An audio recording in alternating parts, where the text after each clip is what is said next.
าท่านอยากเว้าภาษาเวียดให้ได้เรียนไหลนับตั้งแต่ทำอิฐขอเชิญท่านเข้าร่วมห้องเรียนออนไลน์ของพวกเราได้ที่เว็บไซต์ภาษาเวียด .com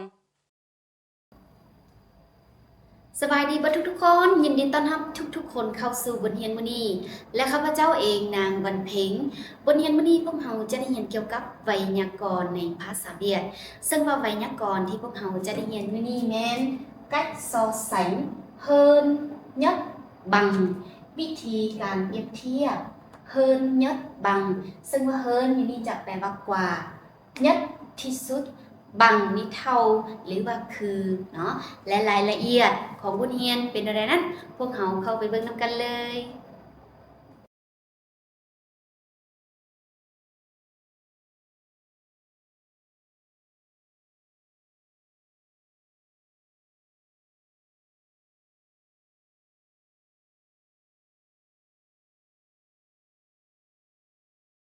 สำหรับข้อที่1เนาะso sánh hơn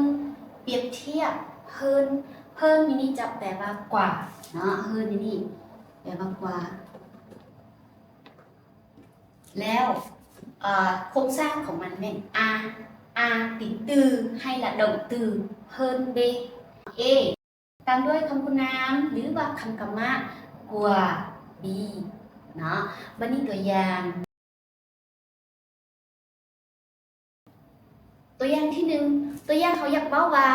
เสื้อผืนนี้งามกว่าเสื้อผืนนั้นเสื้อผืนนี้งามกว่าเสื้อผืนนั้นภาษาเวียดเว้าว่าcái áo này đẹp hơn cái áo kia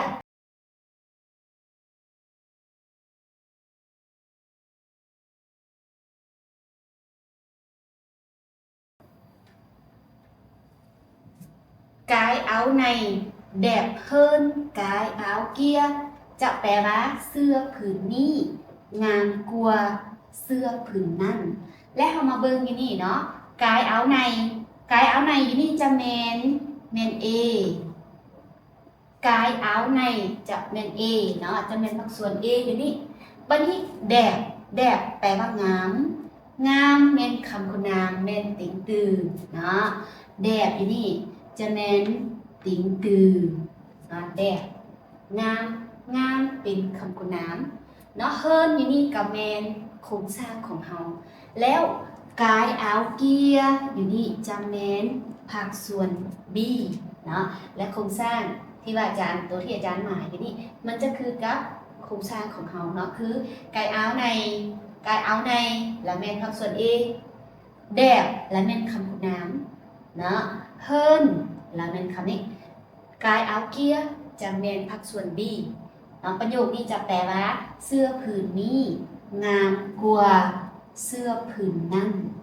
อันนี้เป็นตัวอย่างข้อที่1บัดนี้ตัวอย่างข้อที่2ตัวอย่างที่2ตัวอย่างว่าเฮาสิเว้าว่าลานเฮียนเก่งกว่าห่าเนาะลานเฮียนเก่งกว่าห่าหมายความว่าห่ากับลานหั่นลานจะเฮียนเก่งกว่าห่าแล้วเฮาสิเว้าเป็นภาษาเวียดว่าลานhọc giỏi hơnห่าLan học giỏi hơn Hà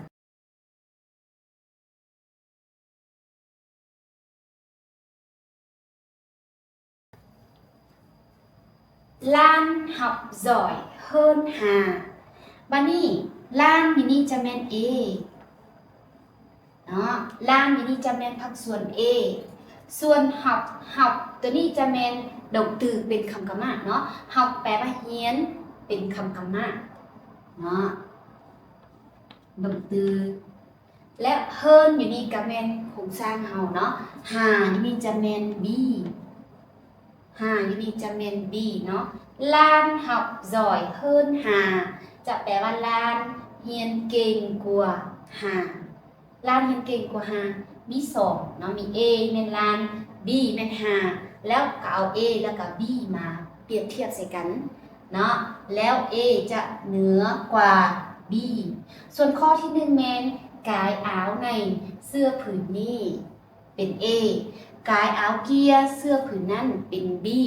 A และ B มาสมเทียบใส่กันมาเปรียบเทียบใส่กัน A จะเหนือกว่า B นะ A จะงามกว่า B จังซี่เนาะละงามจะเป็นติดตือเป็นคำคุณนามส่วนหับแปลว่าเฮี เฮียนเป็นคำกรรมะเป็นดงตือเนาะอันนี้จะเป็นตัวอย่าง2ข้อเกี่ยวกับวิธีการเปรียบเทียบเพิ่นกว่าซึ่งโครงสร้างของมันจะมี A จะเป็นติงตือบอหรือว่าดงตือเป็นคำคุณนามบอหรือว่าคำกรรมะแล้วก็เพิ่นกว่า B เนาะอันนี้จะเป็นตัวอย่างเกี่ยวกับข้อที่1เนาะต่อไปพวกเราไปเบิ่งข้อที่2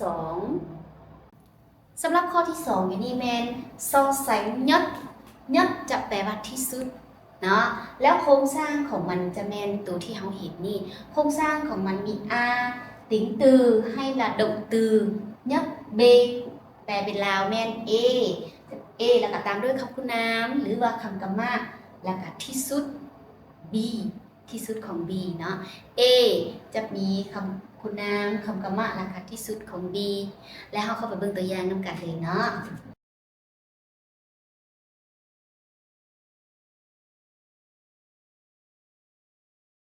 ตัวอย่างที่1ตัวอย่างว่าเฮาสิเว้าว่าเอื้อยหาเก่งที่สุดในห้องเอื้อยหาเก่งที่สุดในห้องเฮาก็เว้าว่า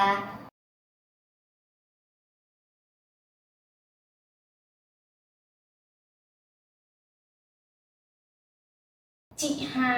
giỏi nhất lớp chị Hà giỏi nhất lớp จะแปลว่าเอ้ยฮาเก่งที่สุดในห้องเนาะอยู่นี่เขาสามารถว่าจังเลิฟก็ได้แต่ว่าภาษาเวียดสามารถเว้าย่อๆว่าเลิฟเลยก็ได้บ่มีคำว่าในแต่ว่าเขาแปลเป็นลาวเขาจะเติมคำว่าในไปใส่เพราะว่าเวลาเขาเติมคำว่าในไปใส่ความหมายของมันก็ยังบ่เปลี่ยนเนาะchị Hà giỏi nhất lớp จะแปลว่าเอ้ยฮาเก่งที่สุดในห้องและเรามาเบิ่งอยู่นี่เนาะจิฮาอยู่นี่จะเมน A เมน A เนาะจ่อยแปลว่าเก่งเมนคำคุณนามเนาะเก่งละติงตือยัดอยู่นี่จะเมนโครงสร้างเขาแล้ววันนี้เลิฟอยู่นี่จะเมนภาคส่วน B เนาะจิฮาจ่อยยัดเลิฟแปลว่าเอ้ยฮา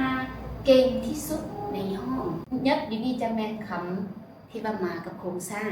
ส่วนจ่อยเป็นติงตือเป็นคำคุณนามแปลว่าเก่งเป็นคำคุณนามเนาะแล้วเอ้ยฮาอยู่นี่จะแมนภาคส่วน A บัดนี้ตัวอย่างที่2Em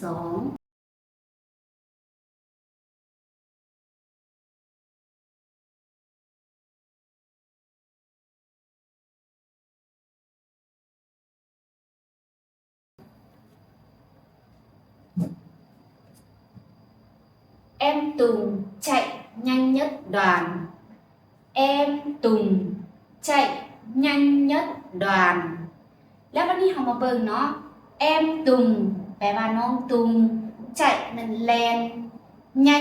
ก็ไวnhất มันที่สุดđoàn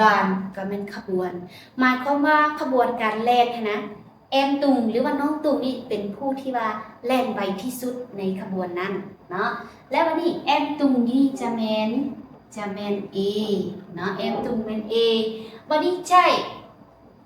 nhanh เนาะแบบแล่นไวอยู่นี่เราจะเป็นđộng từ เนาะđộng từ แล่นไวนี่จะเป็นđộng từ หรือว่าจะเป็นกลุ่มđộng từ ก็ได้เนาะchạy nhanh nhất ก็เป็นโครงสร้างของเฮาอยู่นี่ส่วนđoànอยู่นี่จะเป็น B เนาะจะเป็นฝั่งส่วน B em Tùng chạy nhanh nhất đoàn แปลว่าน้องตุงแล่นไวที่สุดในกลุ่มเนาะแล้วกลุ่มนี้จะเป็น B ส่วนน้องตุงเป็น A แล้วใช่อยู่นี่จะเป็นคำดกตือจะเป็นคำกรรมะเนาะน้องตุงจะแล่นไวที่สุดในกลุ่มหมายความว่ากลุ่มเพิ่นหรือว่าขบวนของเพิ่นท่านน้องตุงเป็นคนที่ว่าแล่นไวที่สุดเนาะบัดนี้ตัวอย่างที่3ตัวอย่างที่3ตัวอย่างว่าเฮาสิเว้าว่าเฮือนอ้ายนั้นรวยที่สุดในบ้านหมายความว่าทั้งหมดบ้านท่านอ้ายนั้นเป็นคนที่รวยที่สุดหรือว่าเฮือนของอ้ายนั้นน่ะรวยที่สุดในหมู่บ้านนั้นเฮาสิเว้าว่าnhà anh ấy giàu nhất bản หรือว่าnhà anh ấy giàu nhất thành phố ก็ได้คือรวยที่สุดในเมืองหั่นเนาะ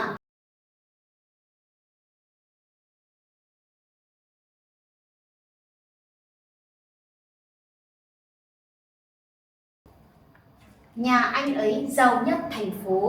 หมายความว่าthành phốนี่จะเป็นเมืองหรือว่าตัวเมืองเนาะ ví dụ là thành phố A ดีตัวอย่างว่าตัวเมืองนั้นชื่อ A แล้วสิบอกว่า nhà anh ấy giàu nhất thành phố A บัดนี้จะแปลว่าเฮือนอ้ายนั้นรวยที่สุดในตัวเมือง A อยู่นี่เนาะ A อยู่นี่จะเป็นตัวอย่างซื่อๆเนาะตัวอย่างว่าเมืองนั้นชื่อว่าเมือง A nhà anh ấy อยู่นี่เนาะ nhà anh ấy อยู่นี่จะเป็นพรรคส่วน A ส่วน giàu แปลว่ารวยแม่นคำคุณน้ำบัดนี้ nhất กับแม่น nhất อยู่นี่จะแม่นคำที่มากับโครงสร้างเนาะส่วน thành phố A อยู่นี่จะเป็นพรรคส่วน B พรรคส่วน B เนาะ nhà anh ấy giàu nhất thành phố A เฮือนอ้ายนั้นหรือว่าเฮือนลาวที่หมายถึงอ้ายคนนั้นรวยที่สุดในตัวเมือง A เป็นอะไรเข้าใจบ่ต่อไปพวกเราไปเบิ่งข้อที่ 4ข้อที่ 4ตัวอย่างว่าเดือนนี้เป็นเดือน 5แต่ว่ามื้อนี้เป็นมื้อที่ร้อนที่สุดในเดือน 5เดือน 5นี่มีทั้งหมด31มื้อเนาะแต่ว่ามื้อนี้เป็นมื้อที่ว่าร้อนที่สุดแล้วอุณหภูมิขึ้นสูงที่สุดในเดือนเฮาสิเว้าว่า hôm nay nóng nhất tháng 5 hôm nay nóng nhất tháng หรือว่า hôm nay nóng nhất tháng 5ก็ได้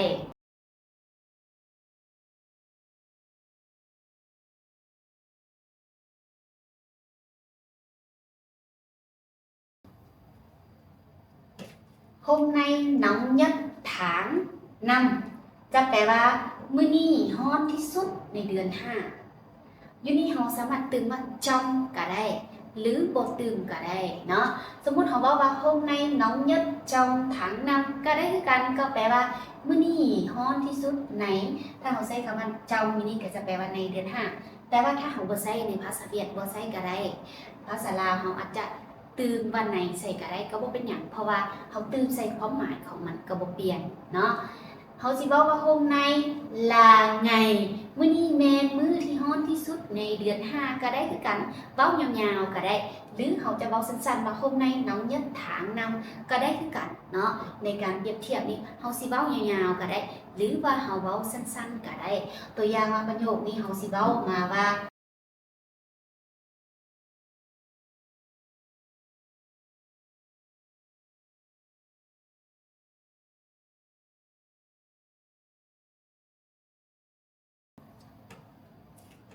เขาสิบอกว่า hôm nay là ngày